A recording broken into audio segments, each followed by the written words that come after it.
There is no body. There is no DNA. There is a suspect. There is doubt. There is a history of sadistic sexual abuse. But where is the crime here? A mother paces the living room, waiting for her child to come home. A woman hides a terrible secret. A family begin to panic. Welcome to Extraordinary Stories Podcast.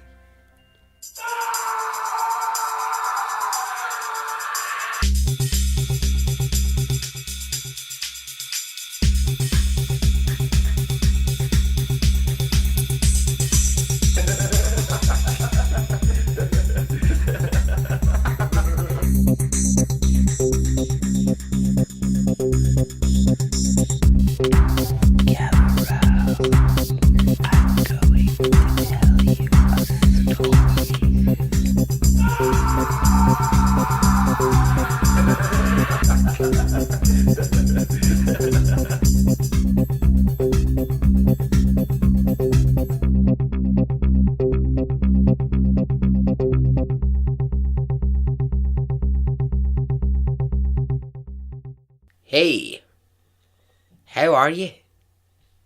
Are you well? Are you good? I am. Lovely to be here, telling you another story.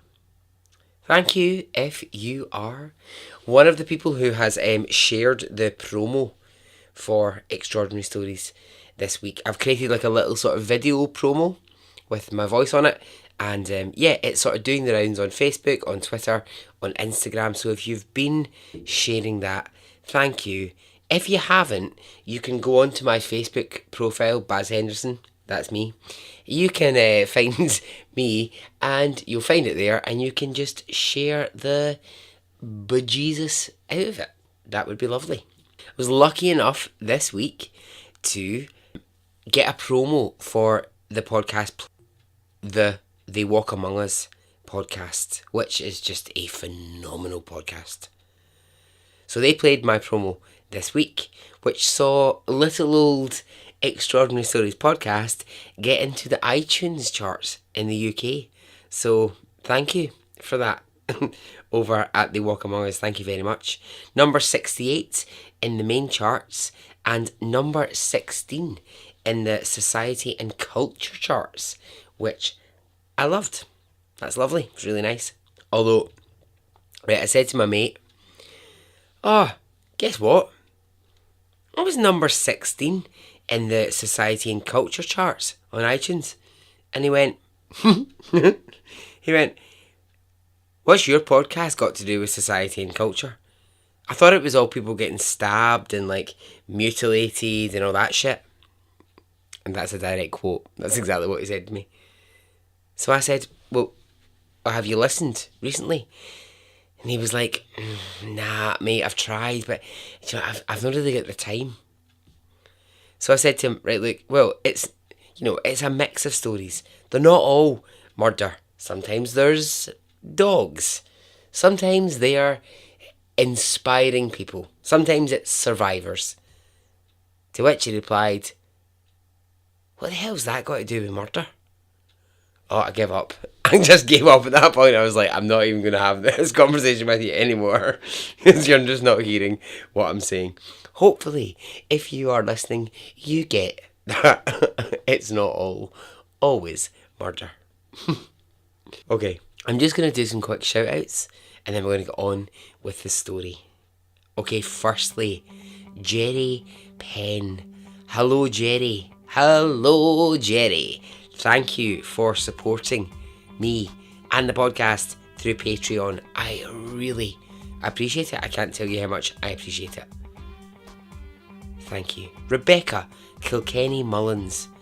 Now, Rebecca is a listener who joined the Facebook party this week and had some really, really kind words, some lovely things to say, so thank you, Rebecca. Now, if you are in the Facebook group, you will probably know Darren Betancourt. Darren's quite active in the group. He's usually got a few things to say.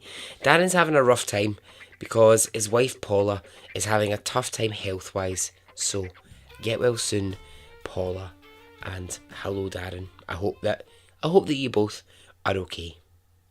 Alright, let's get on with it. This story falls under my sort of criminal court case obsession that I'm going through right now. And it is utterly fucking unbelievable, this story. Quick warning, parts of it are also very, very disturbing. Are you ready? Okay, let's go.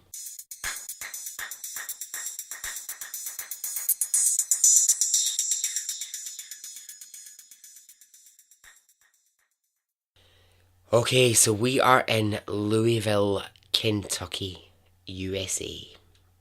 Melvin Ignato was born in 1938. So Melvin, at the time that we need to know him in the story, was aged 50. So we're in 1988 for this story, and he's living in Kentucky, where the Colonel and the chickens come from. Now, he has a fiancée, and her name is Brenda. Now, Brenda was 36, so there was a 14-year difference between them. So just to paint, because I think it's always useful, just to paint a visual picture of the two of them. Brenda is a very pretty woman with brown hair, and in all the photographs that I could find of her, it's styled in that classic, like, late 80s perm look.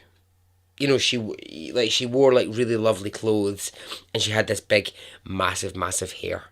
Think sort of John Bon Jovi when he rocked that big perm. Well, actually, no. Oh no, Brenda's a woman. That's not really right.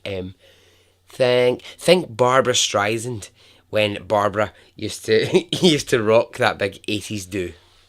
So, Melvin, who actually goes by Mel, and that's what we will call him. Mel, well, in a word, in 1988, he looks like a paedophile janitor. And I'm sorry to say that, but there is actually no other way to describe him. Do you know what I mean when I say that? He's got that, like, very plain looking guy with brown hair, dodgy moustache, and those glasses, which, come on, they can only be described as pedo glasses. Those, like, big frames that cover half your face. They're usually, like, in a sort of, like, thin gold or something like that.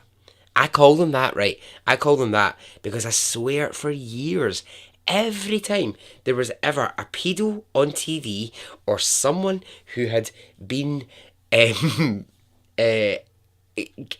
arrested, convicted for a sex crime, that's what they were wearing. They were wearing those giant glasses. The worst thing is they're actually back in fashion, those glasses. I walk about Glasgow and I see all these, like, male and female hipsters thinking, oh, look at me, I'm so cool, I'm just pulling off a pair of 1970s, 1980s glasses. And I think to myself, fuck, why are you walking about looking like a sex criminal? Why are you doing that? Sorry, right, I've wandered off topic. It's not like me. So Brenda and Mel, they've been dating for a couple of years, and they've gotten engaged. Now, Brenda doesn't live with Mel yet. That's in the plans. The plans are she will live with him at some point. But for now, she is living with her mum and her brothers in her family home. Brenda came from a big family. A very, very close family. She was the youngest of 6 children. And she was really close to her mum, her dad, and her older brothers. Her older brothers were very, very protective of Brenda, which, I can understand. And I kind of love that. All these older brothers, that they're looking out for their... I mean, she's 36. She's a woman in the world. But they still look at her as little Brenda, who they all need to look after. And I think that's lovely. Brenda worked as a medical assistant within the family's medical... So it's November 1988. Brenda has gone to spend the evening with her fiancé Mel, and it's 1 a.m. and Brenda hasn't come home. Brenda's mother is pacing up and down the living room, and her initial anxiety about the fact that her daughter didn't return home by midnight is beginning to turn into panic. She's thinking, why isn't Brenda home? And why hasn't Brenda called? So, Brenda's mum calls Mel and she says, is Brenda with you? He says, no. She left here at 11:30 p.m. and she told me that she was going to call me to say that she had got home safely, but that call never came. Okay, so by now, Brenda's mother is in quite the panic. She's starting to get really, really stressed. Mel says, look, I'll call the police. And he does. And it's the middle of the night. He calls the police. And he says, look, my fiancée left my house at 11:30 p.m. She was heading home. It's not that far from where I am. She was getting into her car. She was driving home. She said she'd call. She never called. Can you do some sort of search? So police go, yeah, okay. We'll do a routine search of the road that Brenda would have travelled home in her car. When they do the routine search, they discover, just before dawn, Brenda's car. It's at the side of the road and it is smashed in. The driver's window has been completely smashed in, as have the back windows. The glove compartment is open and the speakers have been ripped out. Basically, the car has been ransacked. And there is no sign of Brenda. Now, what strikes police as very odd, very, very odd in this situation, is that the location in which they find the car is less than half a mile from her home. So they're thinking, well, if the car had broken down and been broken into later, that would be, that would be a reason for the fact that the car was in this state at the side of the road. But Brenda never made it home, so it's confusing. Police are not sure what to do. So, less than half a mile up the road from that car, her mother is now at completely frantic levels at the fact that Brenda has not come home. So they've got the car, but things are not adding up. The family have gathered at the family home and they're all feeling exceptionally anxious. There's a feeling of doom hanging over them about where might Brenda be. On a side note here, Brenda, 36 years old, is living at home, which I at first was like, it's a bit odd, 36 and living at home. But then I realised, or I understood as I read the story, actually it's because a few years before, Brenda had been married, but she had sadly divorced from her husband and she moved back with her parents. And that's the reason why she was living with them at 36 years old. So, of course, the family are like, well, Mel, her fiance, he was the last person to see her and he must know more. But he says, I don't. She left my house at 11:30 to head home and I don't know anything else. Now, a bit of history here. Mel and Brenda had been together for 2 years. But within her family, Brenda was beginning to admit to some family members that she wasn't altogether comfortable in her relationship. She was admitting that she had some doubts about her engagement to Mel. Probably his sex pest glasses. She was probably seeing into the future. She was like, I'm looking at those glasses and knowing you're trouble. But in all seriousness, Brenda had confided to family members that Mel could be sexually aggressive and that sometimes she was really scared of him. And that's why she was thinking of ending the engagement. I wouldn't be thinking about it, Brenda. I'd be getting out of there. If your partner is sexually aggressive and making you live in fear, you do what Meatloaf said, like a bat out of hell, get out of there. Just get to fuck. Get out of the situation. So now Brenda has been missing for 24 hours. The family are going out of their mind. And Mel, well, he comes to the family home. They're all gathered. And he's there and he's giving it, oh my beautiful Brenda, where can she be? Where is Brenda?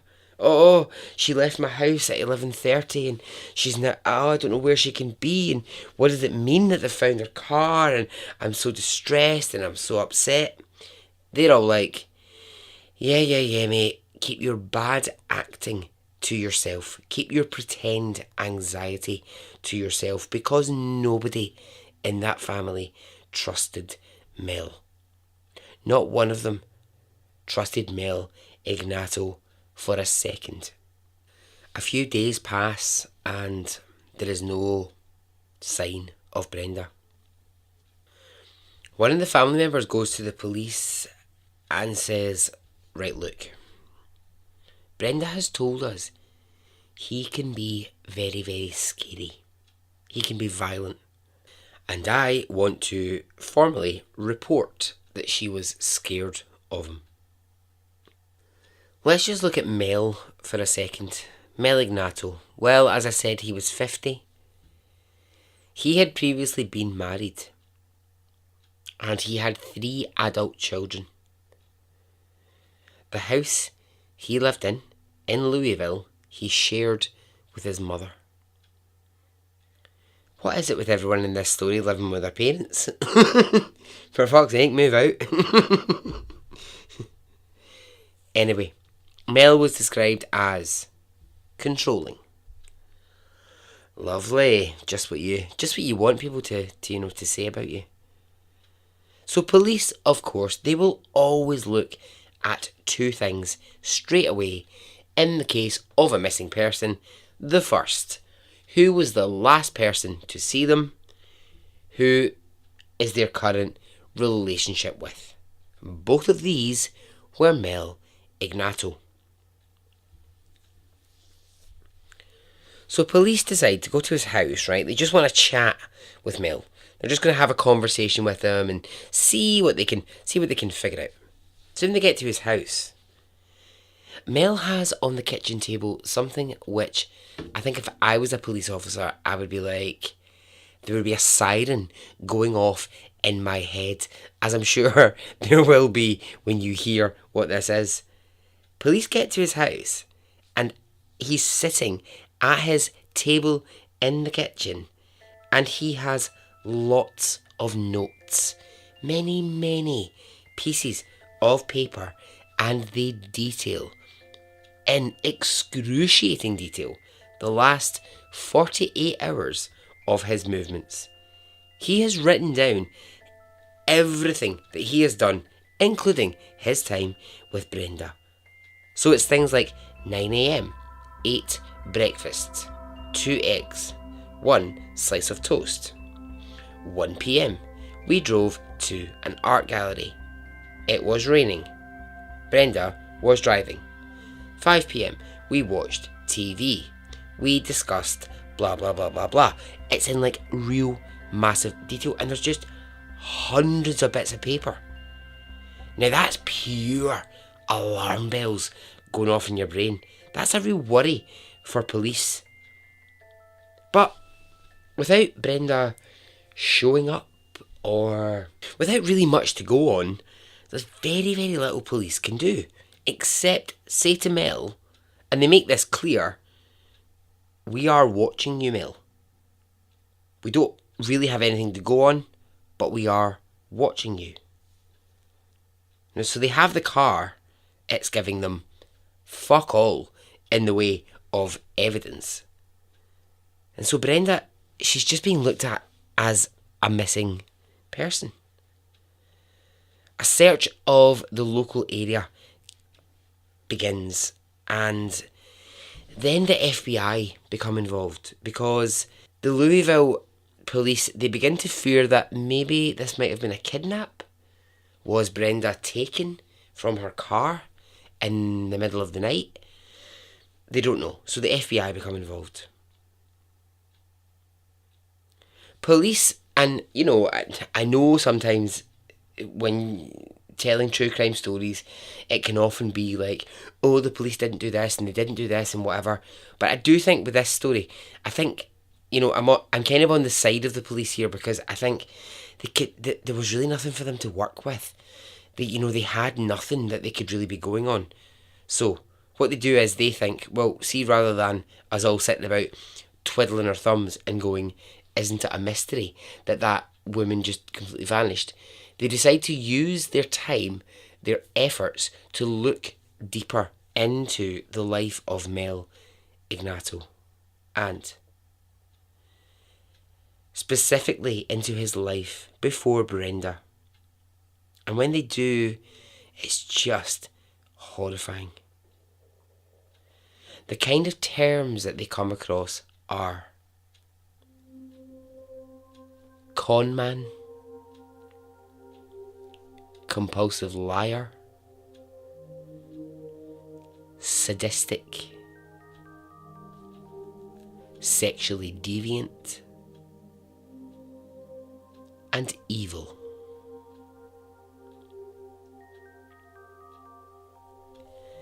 So the question is, why did the lovely Brenda get engaged to this man? And the answer, again, it comes from a family member who will say he was a bully. He was such a bully.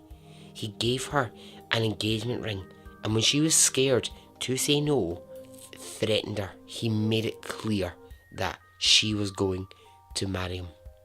Through the process of looking into Mel, they were told stories by Brenda's family of how Brenda was subjected to, and just slight warning, this is horrible, what Mel called the loosening up.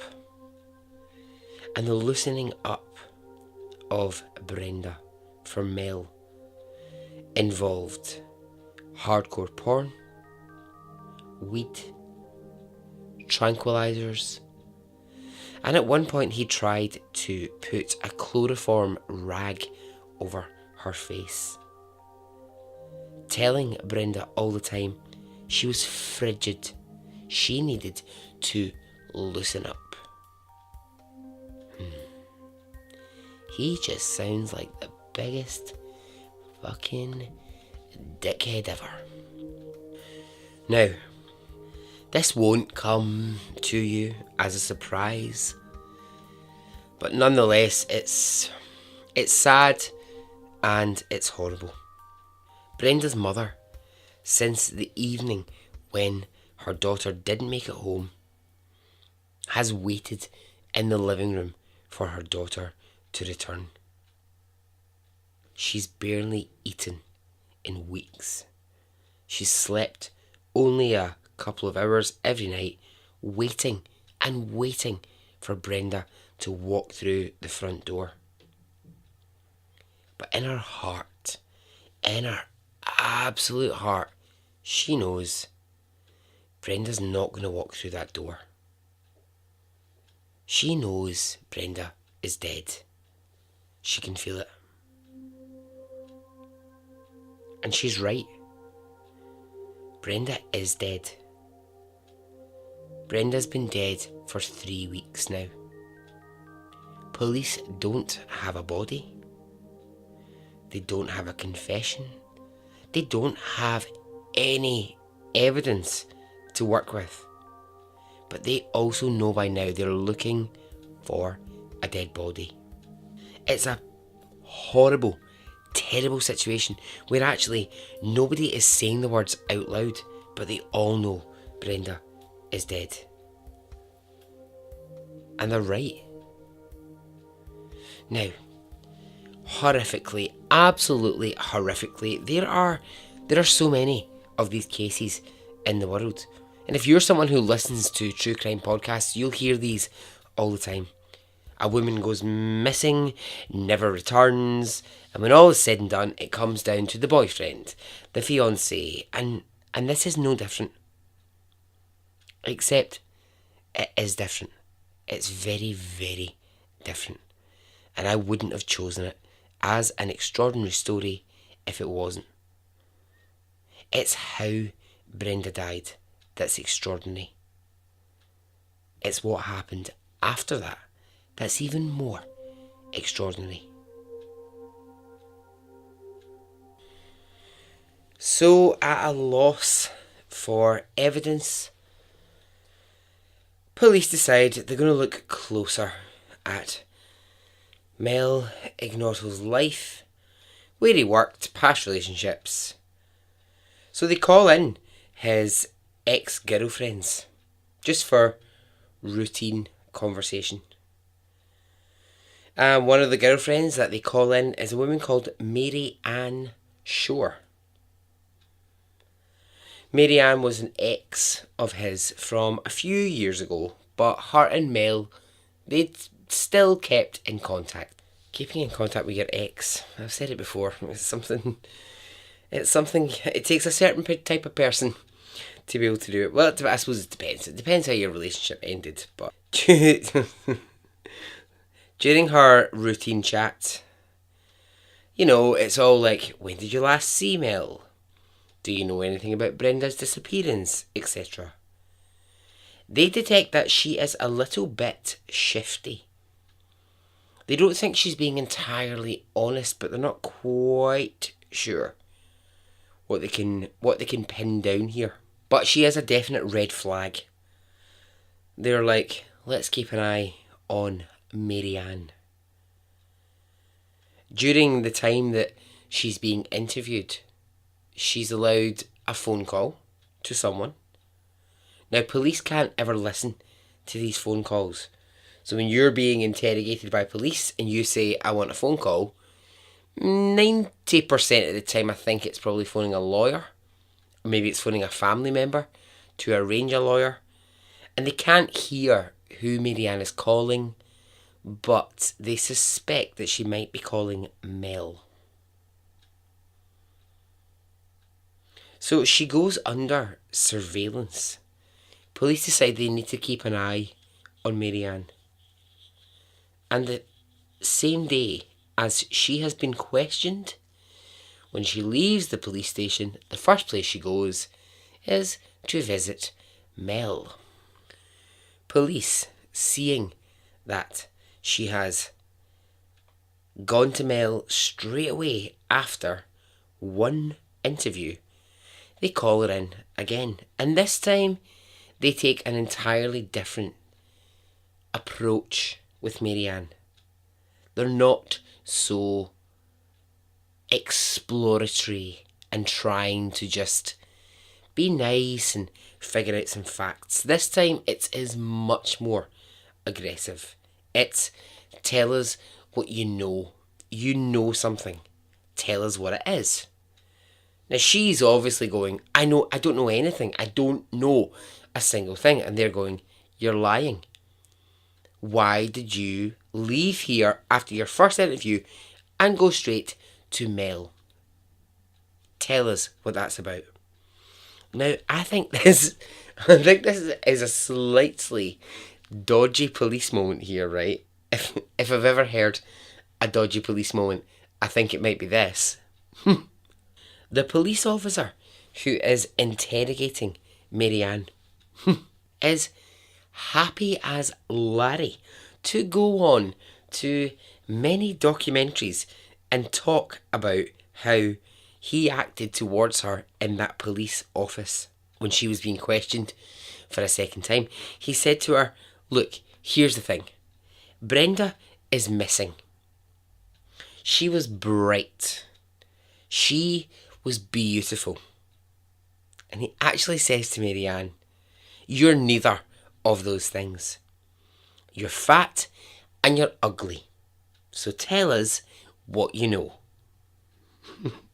Now, I don't know about you, but if I was helping with an investigation, I'd be a little raging if the police officer was like, here are all of your flaws.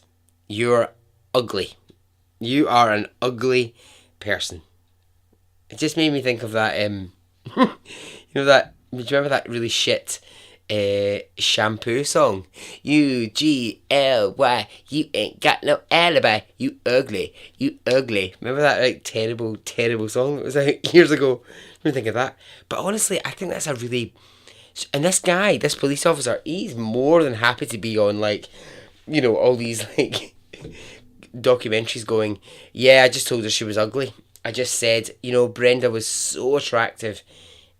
You're fat, you're ugly, tell us what you know. It's a policing tactic he obviously thought was going to work at that time. So police, they can't really do much with Marianne. She's not really giving them anything, and police are frustrated to hell. The whole thing, where is Brenda, comes to a standstill. 6 months pass. 6 bloody months. And nothing. No sight nor sound of Brenda. No evidence. I mean, people at this point are just convinced Mel Ignato is responsible. So a local doctor at the time, he was actually the family doctor for Brenda's family. He gets so enraged that nothing has happened that what he does is, and it's not a great move, but you can... I suppose you can kind of sympathise with him. You can kind of go, I understand why he did it. He basically writes an article in the local newspaper that says, there has been a murder in our town and police have failed to do anything about it. He says police have basically fucked this up. They know it's Mel Ignato and they have done nothing to arrest him. The doctor is so convinced of Mel's guilt. The doctor is so convinced that he sends a letter to Mel in which he states the following: you have 2 weeks to make her body appear or you will be dead. Now, doctors, I've always thought to be logical and smart people. This wasn't a smart move. It wasn't a smart move because do you know what it did? It gave Mel power. Mel is only a suspect at this point. but without any evidence that's linking him. He's just the prime suspect, but I'm not saying just the prime suspect. He's the prime suspect, but without any actual evidence. So what does Mel do? Well, he reacts to it, and he goes to police and says, I'm receiving death threats from a local doctor. I'm terrified for my life. Oh, pull the other one, mate. Pull the fucking other one. Now I think the thing is, we can all see it from the doctor's point of view. We can all feel that. The doctor is so frustrated because he's like, she's been missing for 6 months and police haven't found her. So that's why he's written this letter. But Mel's on my life has been threatened and oh, it's terrible. Everyone thinks I'm a suspect. Anyway, the doctor ends up in court. And the footage of the court case is so infuriating because Mel Ignato sits like a victim in court saying, I received this letter from this local doctor. It has terrorised me. I am scared for my life. And the doctor ends up charged with the letter that he sent. He gets a fine and a warning from police. I mean, for God's sake, it just muddies the waters. All that does is it takes focus away from finding Brenda. The terrible thing here is that actually Brenda's family, they have to sit in a court and watch Mel stand in court and play the victim. Now a year passes. A full year and there is still no Brenda. One thing that comes out of it is that Mel, well, he seems to quite like the spotlight. He seemed to quite enjoy the doctor's intervention with the letter. And so police, they're at a loss because they fucking know he's guilty, but they can't do anything. And so what they do is, they say, look, you're still the prime suspect here. We would like you to stand in front of the grand jury and tell your side of the story concerning Brenda's disappearance. Mel is like, hell yes, I love myself, I love the attention, I'll stand in front of the grand jury. His lawyers are like, no. Whatever you do not stand in front of a grand jury. It's a disaster. This is where you'll come undone. This is where the problems will happen. But Mel doesn't listen. His ego is so big. He's like, I'm going to go in front of the grand jury. Total balls out, doesn't care, thinks he's great. And he sticks to the same story. I saw her at 11:30 that night in my house. And she left. But he says one thing in his grand jury trial, which will unravel the entire investigation. And it will kickstart the next part of this absolutely unbelievable story. Mel is asked about his relationships before Brenda and since, and he drops Mary Ann's name into the hearing. So when Mary Ann's name appears, she is immediately brought before the grand jury. And the prosecution say, okay, Mary Ann, enough with the lying. Tell us what you know. She says, I don't know anything. They say, you're lying. You're lying. You know more. Tell us what it is. She says, I don't. I am not involved. Now the prosecutor here is really smart, and it's why I love fucking love all these courtroom tricks and all the shenanigans that these lawyers get up to. He says to Mary, tell us about meeting Brenda. She says, well, I only ever met Brenda once at a party, and it was 2 years ago. That's it. So the questions go on, and a few minutes later, the prosecutor says, can you tell us about meeting Brenda? Same question that she'd been asked a few minutes before, and Mary Ann, she's flustered. She's been asked this already.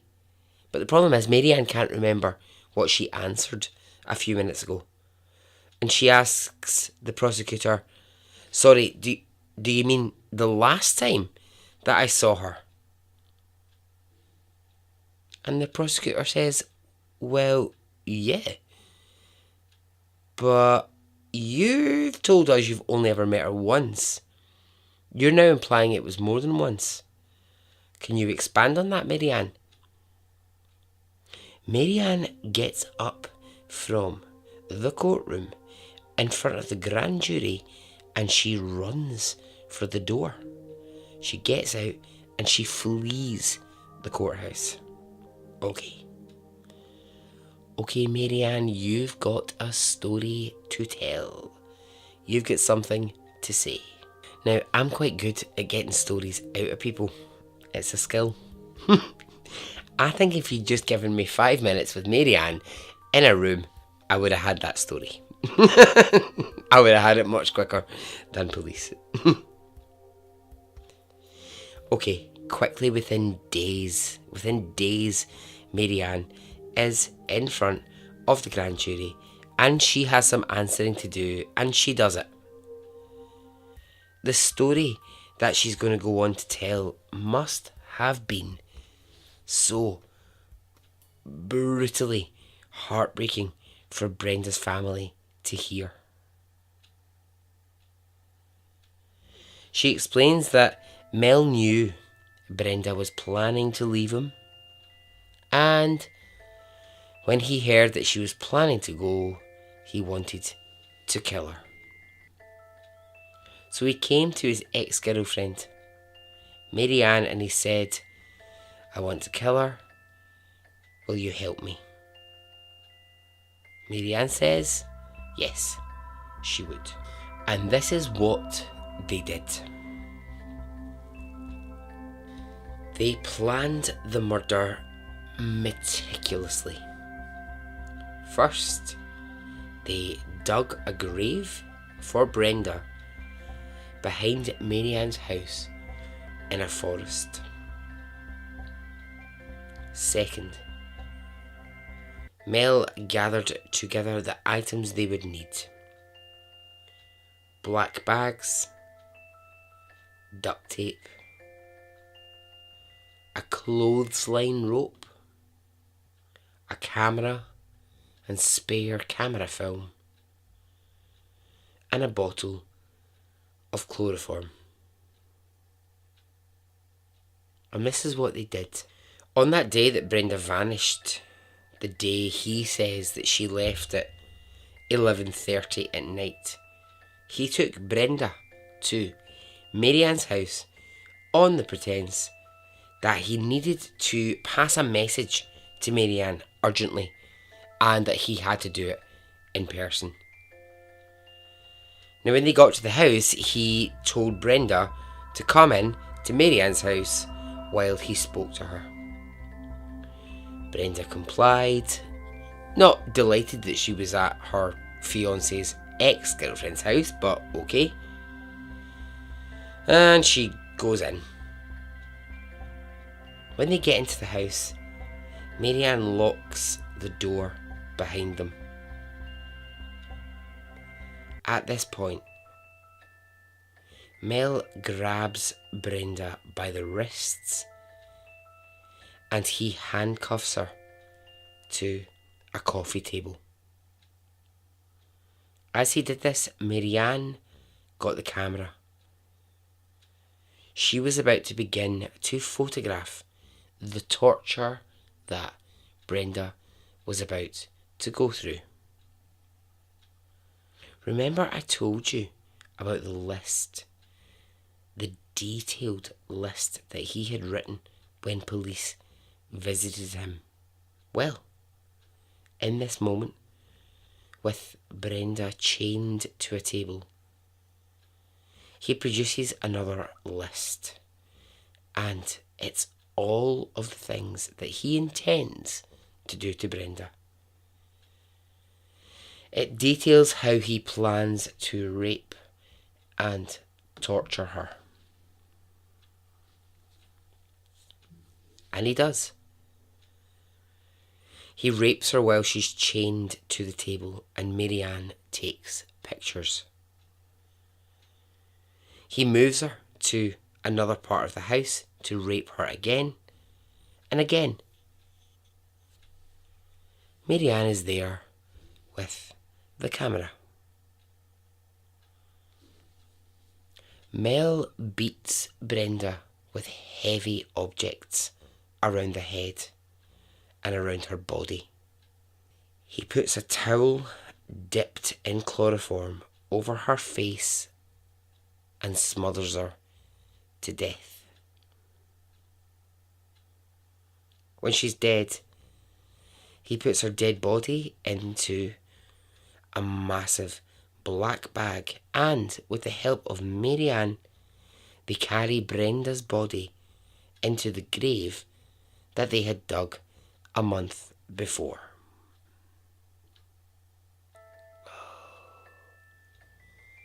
Sick bastards. Fucking animals. Fucking animals.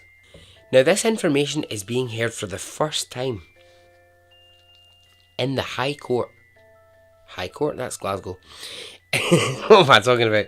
This information is being heard in front of the grand jury, and you know, it's Marianne's word against everyone else that this is what happened. Now, you would think that in this moment what they would do is they would arrest Marianne for her part in the crime, and that they would go to Mel Ignato's house and they would like bang down the door and be like, "Oh, you mate, you're fucking arrested for this hideous crime." But they don't. Instead, this is what they do. They tell Marianne she's going to wear a wire for the next few days, and they're going to be watching her every move. She's going to have the FBI in her ear because they want Mel Ignato, they want him to confess. They want to hear something on tape which says, yes, he is guilty. So she's got no choice. She wears the wire. So with the FBI talking into her ear, she meets them. And what she does is she tries to, and this is their advice, she tries to tell him a few lies to get him to talk. She says, "Oh, I've just heard that they're going to develop on the land behind my house. What will we do? The body's buried there." He says, "I can handle it." She says, "Oh, that they're pressuring me, the police are pressuring me to take a lie detector test. I don't know what to do." And he says, "Don't let them bully you." Now this is frustrating, but at no point in these tape conversations does Mel Ignato name Brenda, mention the crime, or actually admit involvement. So what he does is he talks in general terms. So there's no detail there that the FBI can hold on to. It's so frustrating because he doesn't actually ever say anything which would allude to him being guilty. However, even though they've not got what they wanted, police are so frustrated at this point, and the rest of the fucking world is looking at it and going, "You police, you've not dealt with this case well. You have really not dealt with this well." So police are frustrated and they decide to arrest him. They don't have cold, hard evidence, but they go ahead and arrest him. Later on the same day that he was arrested, they go to where Mary Ann says the body is buried, and they dig up the body of Brenda.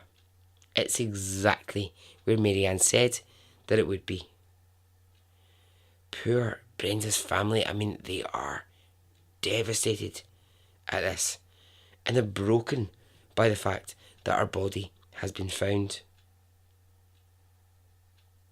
With Mel arrested, if he is found guilty by a jury, he could be sentenced to death.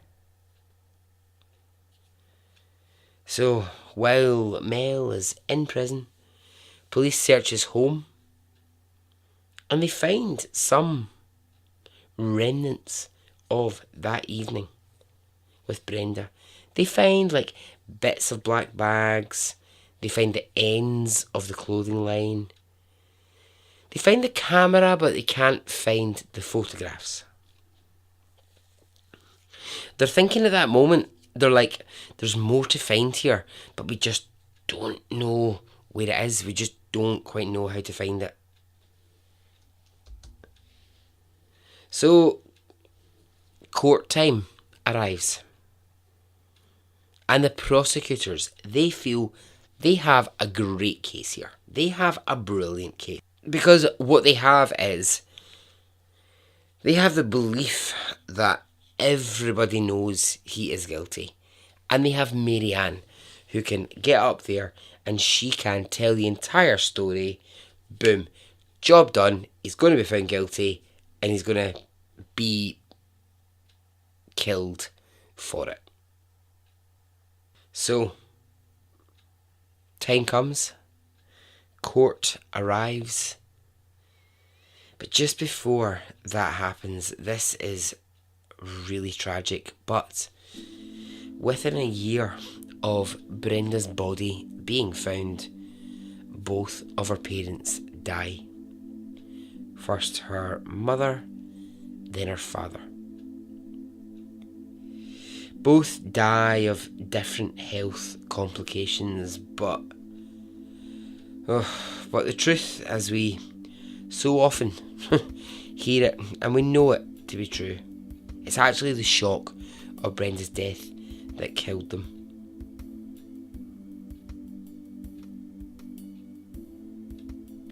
So here we are in court.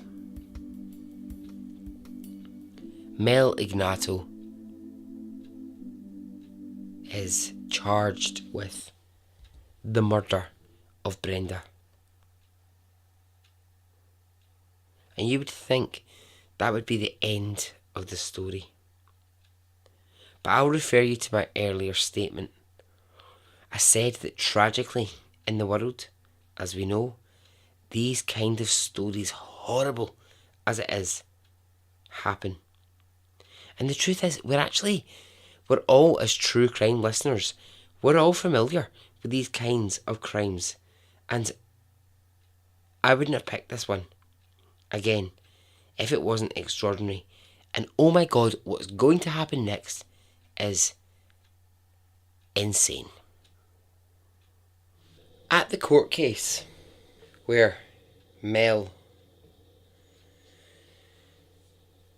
is standing trial for his crimes, Mary Ann is the main witness.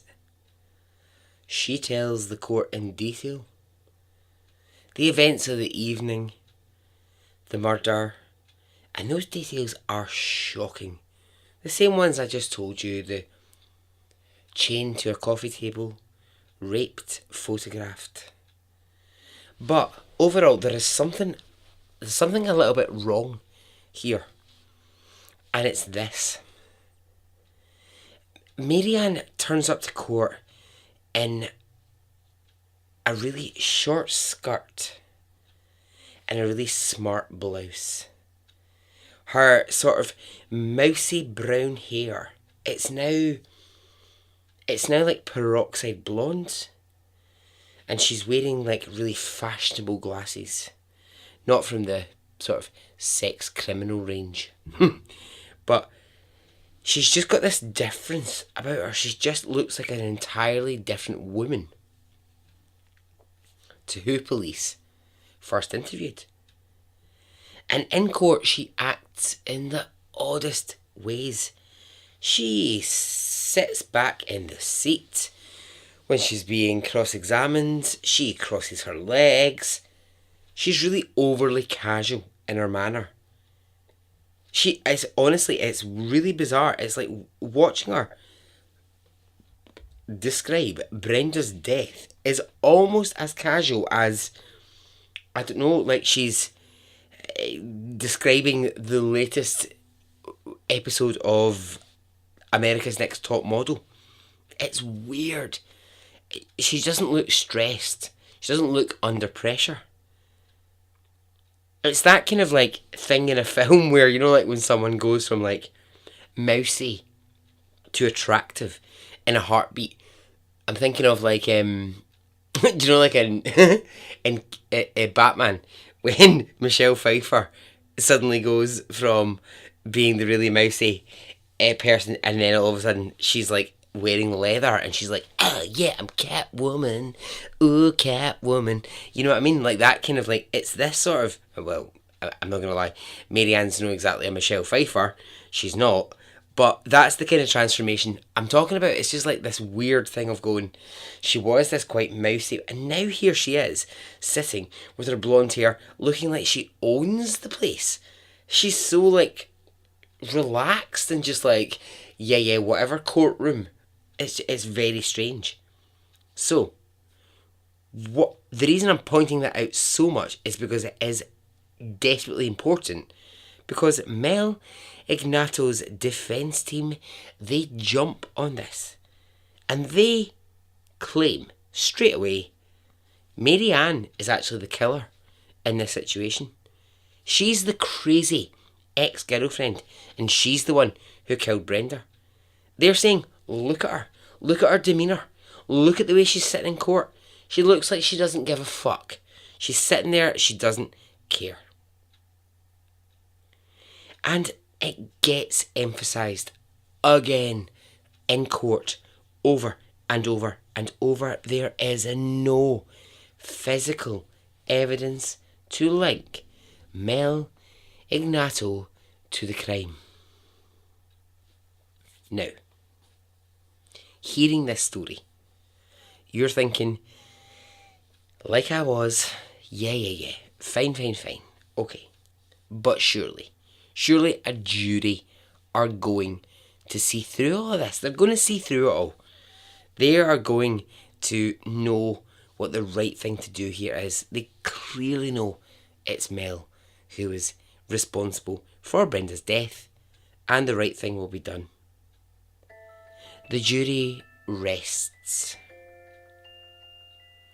It takes 6 hours. And the jury of 8 women and 4 men, they return with their verdict.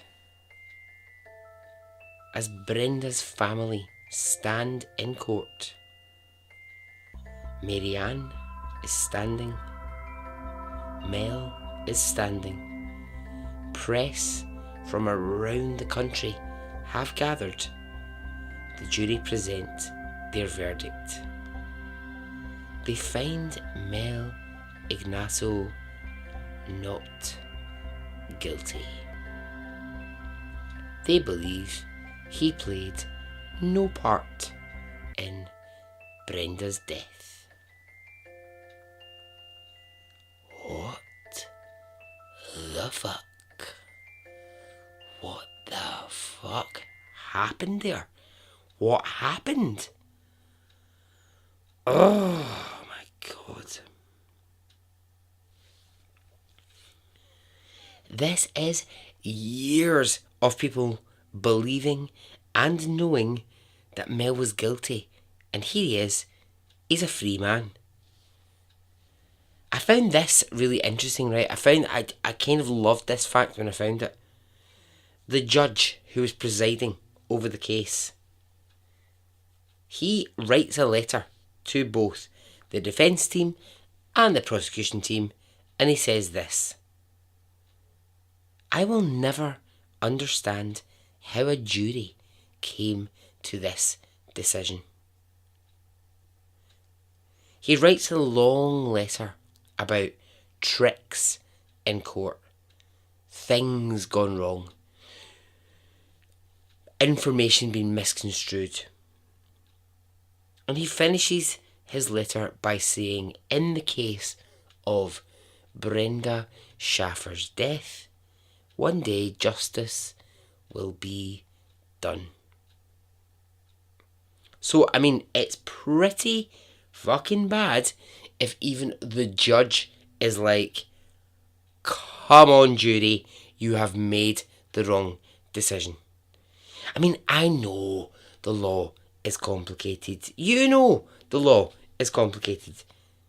But when something like that happens, it actually does your head in. He is a free man. Case closed. The jury, I mean, they have to really, really defend themselves here. They're like, look, we made a decision. Get over it. This is the decision we made. He's not guilty. Get over it. Okay? You can all say what you like. You weren't sitting in the courtroom hearing all the evidence. Okay? Fair enough. We weren't. Mary Ann goes to prison for 5 years. All she gets is 5 years for her involvement in Brenda's death. Madness. Just madness. But Mel Ignato, well, he's a free man. He can do what he likes. Is that the end of the story? Oh, brother, it's not. Oh, brother. I've never used the phrase "oh, brother" in my life. Maybe I'll start introducing it. Oh, brother. I think I can pull it off. Great. So no, it's not the end. Mel is walking about like he is a free man, but there is about to be a discovery. Mary Ann from prison is insistent that the photographs that she took of Brenda's death still exist and that Mel has them. She says he has to have them. He has to have them. And police, you need to find them. You need to find these. So in 1992, and this is 14 years after the death of Brenda, the camera films are found. They're found in the home of Mel Ignato. And what happens is a carpet fitter is ripping up old carpet. Now, Mel has, by this point, moved out of this house. He lives somewhere else. But there's an old, unused heating vent. And in that old, unused vent, he finds, this carpet fitter, he finds some camera rolls. Now, knowing the history of that house, because it was quite famous at that point, that's where Mel Ignato lived, the man who got away with murder, the carpet fitter does the right thing and he hands them straight over to police. Police develop the pictures and they have horrific. They have over 100 photographs of the night of Brenda's murder, from the beginning to the end. The photographs show Brenda when she first arrived at the house, when she's first chained to the coffee table, when she's first taking her clothes off. The photographs go on to depict her rape and her murder, and it's all here in these photographs, and it corresponds exactly with what Mary Ann said had happened. Now, police have these photographs, but can they do anything with them? Well, no. Because of double jeopardy. We've been here before, my friends. This double jeopardy thing. It means you can't be tried twice for the same crime. It's just madness.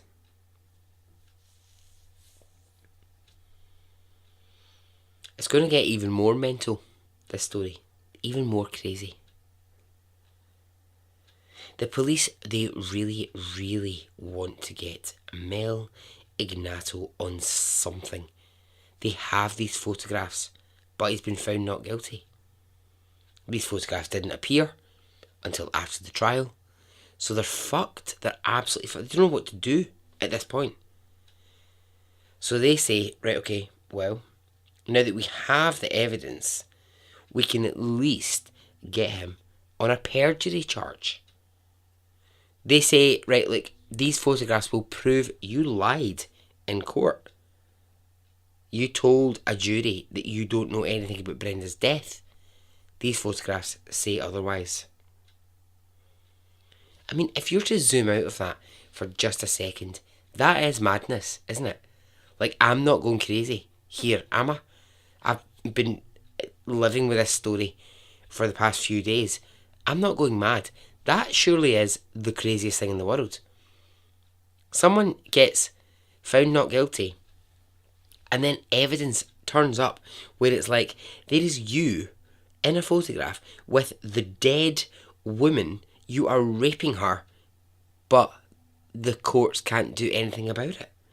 It's madness. It actually drives me insane. What is that? Oh, I don't know. But the best that they can come up with is, we'll get him back in court on a charge of perjury. We'll say, oh, you lied in front of a jury. It's just, what's that phrase I'm thinking of? It's like something to do with, like, you bolt a door when a horse is gone. No, it's like bolting the door. No, yeah. So when the horse leaves and you bolt the door. You know what I'm saying. You know what I'm trying to say.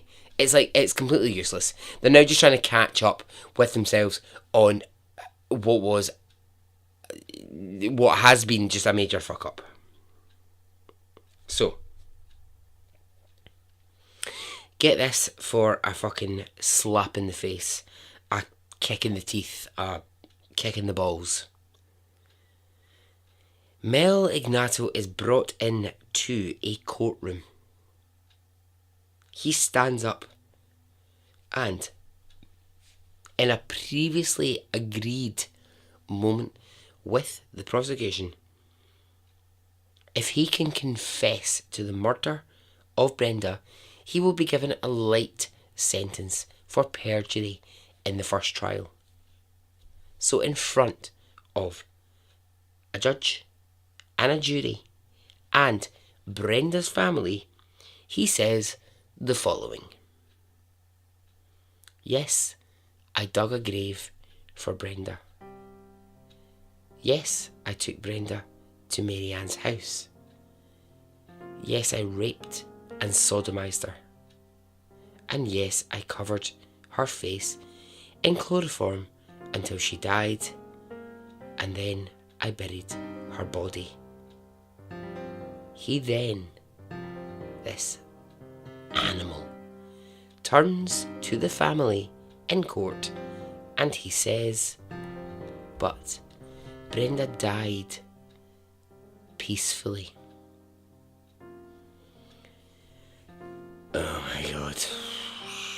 Why one of those brothers didn't get up, run at him and kick the living fucking shit out of him, I don't know. So, he's sentenced to 5 years in jail for perjury. 5 years for lying in court. That's what he gets. What of the original jury? The jury who found him not guilty? Well, they apologise. They say, we're sorry. We clearly made a terrible, terrible mistake. But that's it. That's all he gets, is 5 years. Brenda's family, they are, of course, outraged, but they take the opinion that actually double jeopardy isn't to blame. Instead, they think the jury are to blame for reaching the wrong decision. So what of these characters in this story? Well, Mary Ann spends 5 years in prison, and to this day, Mary Ann still lives in Kentucky. Brenda's family, they continue to fight the system that failed their sibling. And Mel Ignato, well, he is dead. And I'll tell you how. At age 70, he was home alone, still living in the same place where the murder took place. But at 70 years old, he was very ill. He was sick. He suffered really bad health after the death of Brenda. His neighbour reports that she used to hear him screaming in the night. He would scream, "Jesus, come and take me." To which I would say, aye, good luck, mate. I don't think you're going to heaven. I don't think you should be fucking calling for Jesus in this situation. So there was a day where the neighbour hadn't heard any movement for a few days from Mel, and she went next door to check on him. Mel was lying dead on his living room floor. He was dead from what appeared to be an accidental fall. There was a trail of blood throughout the house where he had, apparently, tried to get help but not succeeded. It appeared that Mel Ignato had fallen and bled to death in his house.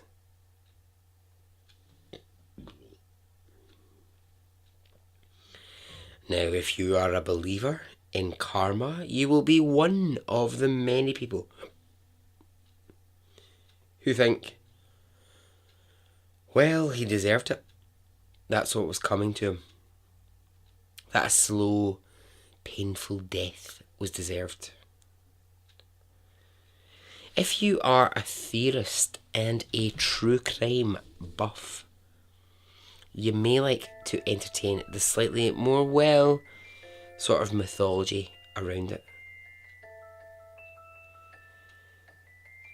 There are ideas that actually the fall that killed Mel was actually in no way accidental, that it was just made to look that way.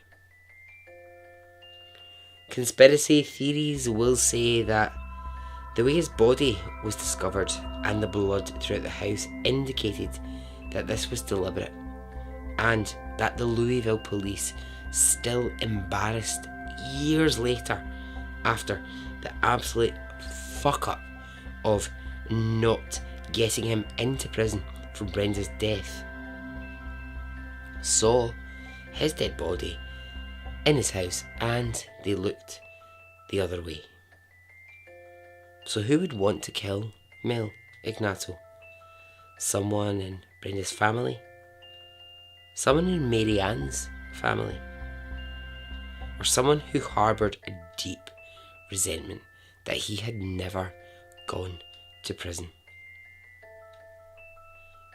We will never know. The case is closed.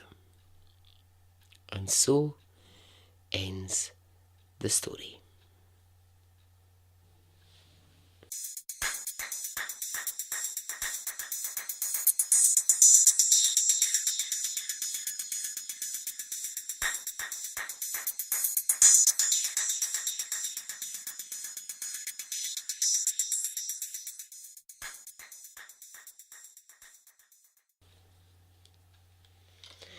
Okay, right ho. Well, I hope you enjoyed that.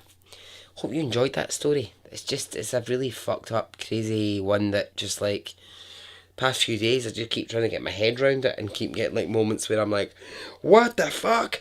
Why did they not do this? And why? Yeah, but you can, it's if buts and bubble butts or whatever the phrase is. You can ask all those questions. You're not really gonna get an answer. That's how it went.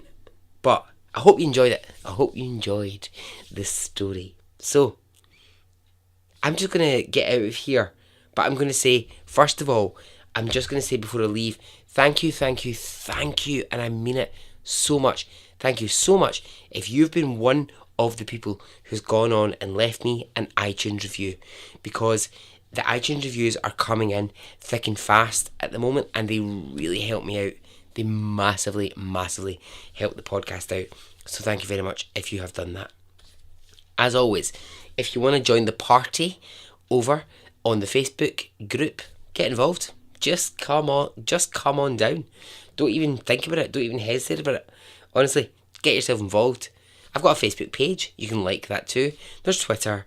There's Instagram. And you can email me, extraordinarystoriespodcast@gmail.com. And that's it, really. I said and like I was going to say something profound. And I wasn't.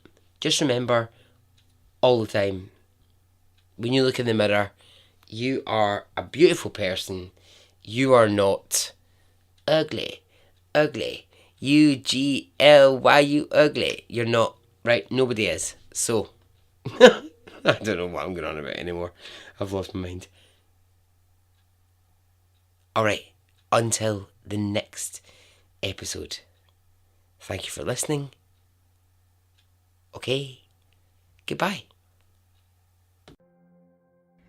There's a good chance that you are interested in true crime and all things creepy and weird. If I'm right, then there's also a good chance you might find my podcast, the Asian Madness Podcast, interesting. You can find me on iTunes, Stitcher, Google Play, and pretty much everywhere else. It's true crime, it's dark, it's morbid, and it's weird. Come explore the dark side of Asia with me, because let's face it, Asia is just as crazy as the rest of the world.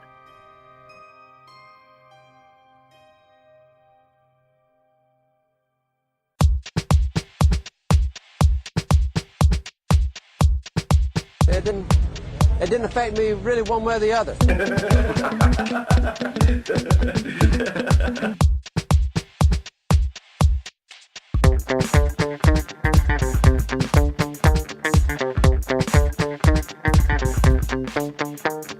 I would imagine from the look on his face, let's get it on, let's do it, let's get it over.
Let's get it on. Let's do it. Let's get it over.